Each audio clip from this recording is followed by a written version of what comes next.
If you're looking for products to dropship right now, I think there is a better question than just asking what's viral. All 6 products I'm going to show you are showing signals right now in August 2026. Some of them are only starting to get attention. Some already look pretty viral, and some looked promising at the first but already starting to slow down. So I picked 6 products and I want to see which ones I would keep researching for dropshipping right now and which ones I would probably leave alone.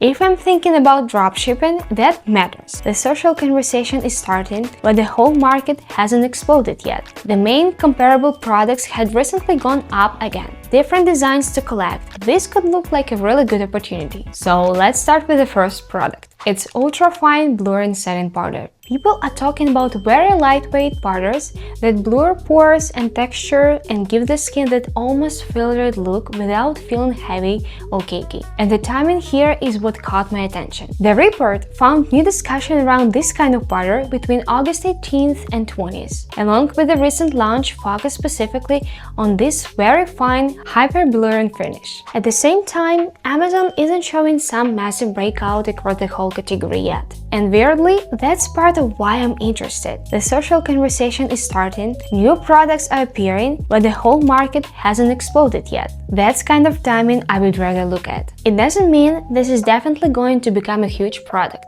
because we don't know that. But there are enough early signs here that I would keep researching it. The second product is metallic chrome eye mousse. There has been fresh beauty coverage around chrome eye products this month, and we are also seeing more metallic makeup, glitter, and stronger eye looks in general. Then, when we look at similar products, it's not just one random listing doing something strange. Some comparable products are flat, but a few Morphe products recently moved up together. That makes me more interested because if several similar products start moving at the same time, it can tell us something about the category, not just one lucky product. And it's really easy to show. Someone puts it on, moves toward the light, and you immediately see the chrome effect. You don't need a long explanation to understand why the product looks interesting. If I'm thinking about dropshipping, that matters, because eventually I have to turn the product into content or an ad. So right now, this is another one I would keep researching. The third product is a portable screen-free button toy for kids. It's basically a small interactive toy with buttons, lights,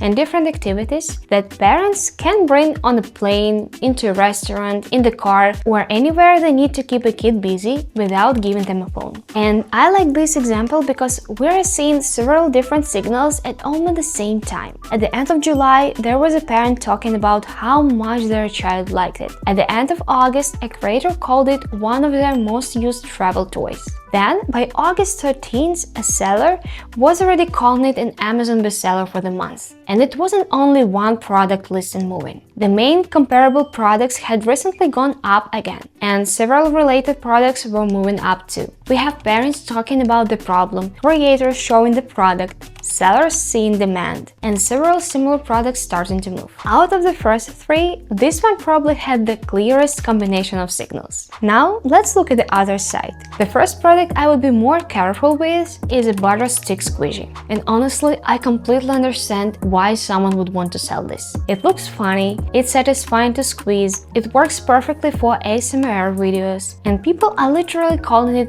the viral butter squeegee. There have also been recent restocks and fresh social attention around it. The problem is not that nobody wants it. The problem is that some of the other signs are already getting weaker. Search momentum has been going down. Amazon activity has been pretty inconsistent, and even though people are still talking about it, the strongest growth may already be behind us. And that's a very different situation from the setting powder. With the powder, the conversation is starting before the whole market has clearly reacted. With the squeegee butter, the product is already being called viral. It has already had restocks and a lot of attention, and now some of the other signs are starting to cool down. But if I had limited money to test products, I would rather spend that money on something where the interest still seems to be building. The next product is a glitter dumpling squeegee blind box, and visually I actually think this might be even better TikTok product. You get the squeegee part, the mystery box, then boxing, different designs to collect, and people have a reason to buy more than one. There has also been fresh August content and retailer activity around it. So again, if I only looked at the videos,